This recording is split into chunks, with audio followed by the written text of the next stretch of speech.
অনেকদিন পর নিজেকে নিয়ে কিছু কথা লিখলাম। ধ্বংসের দিকে তাকিয়ে মুচকি হাসি দেওয়া অদ্ভুত মানুষ আমি।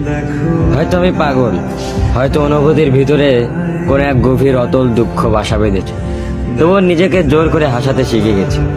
যেদিন ভেতরটা একবারে ভেঙে গিয়েছিল, সেদিনও বাইরে থেকে এক চিলতে হাসি মুখে নিয়ে সবার সামনে দাঁড়িয়েছিলাম। কষ্টগুলোকে আমি বন্ধু বানিয়েছি, একাকিত্বকে আপন করে নিয়েছি। মানুষ ভাবে আমি হয়তো সুখী, শক্ত, নির্লিপ্ত, কিন্তু তারা জানে না প্রতি রাত আমার এক একটা লড়াই। নিজেকে নিজেই বুঝিয়ে রাখি তুই ভালো আছিস, অথচ আমি জানি আমি ভালো নেই।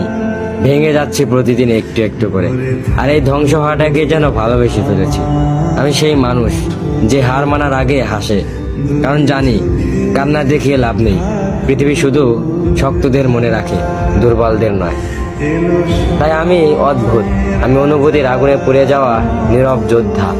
আমার জীবন কোনো সুখের গল্প নয়, এটা নিঃশব্দ বিপ্লব, যেখানে হাসির আড়ালে লুকানো থাকে হাজারো না বলা কথা, ভাঙা স্বপ্ন, হারিয়ে যাওয়া আমি।